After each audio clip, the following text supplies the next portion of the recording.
RFS, particularly here in New South Wales, where we're sitting now, is so far behind on its backburning, etc., that we're essentially asking for. And in Victoria, they stop people clearing appropriately around their houses. I know it's stupid. On that, I just think on the maintenance side, when I saw the photos of the transmission towers that were completely crumbled, like they looked like they completely buckled. Yeah. Who's in charge of checking the maintenance of those? Because that is not how a huge, metal tower should crumble in winds. And yes, it was windy, but it wasn't, a cyclone that came through.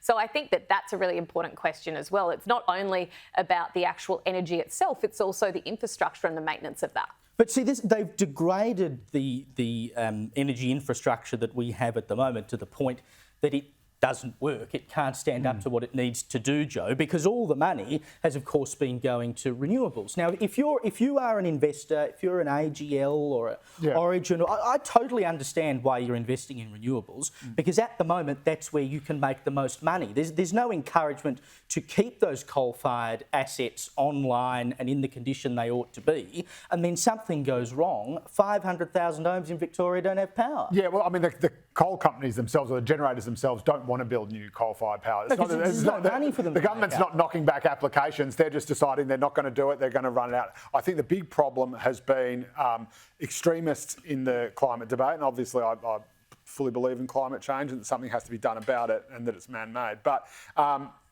the problem is that the extremists in the debate, as you say, make stupid, inaccurate predictions. Like we all know Tim Flannery's, it's never going to rain again. And of course that's been used to whack climate activists and indeed, scientists over the head. When was it? Was it 2004 that Al Gore said we had 10 years Al Gore and the world's many of truth and it's all going to end. Tim Blair's got an incredible catalogue that that notates all of them. So that's the first problem. So again, they seem to get off on being sort of apocalyptic Cassandras predicting this kind of Armageddon. And of course, whenever it doesn't happen, that's the ones that people remember. So they should shut up about that for starters. The second thing is that they make the perfect the enemy of the good. And so they become so obsessed with renewables, which are great, which we need, that they ignore fossil fuels, or a particular fossil fuel that is much, much better for the environment than coal, but still not completely carbon neutral, and that is, of course, gas.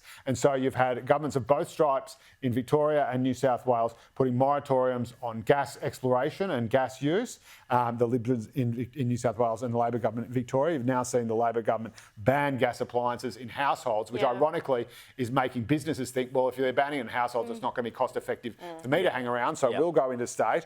And again, you get this ridiculous situation, which honestly just makes me want to bang my head in a brick wall, where you had, because of the way the contracts work with the generators thought there'd be X number of wind power, X amount of solar power, and therefore they'd need X amount of coal power. This is all priced into their future contracts. And then when the sun doesn't shine, the wind doesn't blow, suddenly they need to fall back on that baseload coal power. And there wasn't enough gas to fill the gap. And so they go back to coal power and end up making it even worse than it would have been if they had have just gone to gas. So again, by making the perfect the enemy of the good, you are actually creating more of a reliance on coal. And yet all the Greens propaganda you see all around the place is no coal and gas, as though they're the same. In fact, gas is about half as bad for the environment as coal. It's such an important part of that transition that they That's keep right, at least about. until we get to 100% I mean, renewables. it's ridiculous to think that here we are in a first world nation and we're talking about people in Queensland having their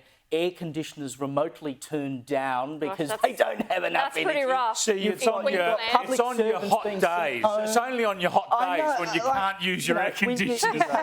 Only when you really need it. We had it was the energy minister here in New South Wales telling people to turn up the thermostat. And they're like, do we live in Australia or those over This is like Pakistan? South Africa. I know. Maybe that's why the people from Pakistan are coming here. Well, that's what, when they realise, I'm getting back on the boat. Exactly, when they realise they can't turn the aircon on, they'll be out of here.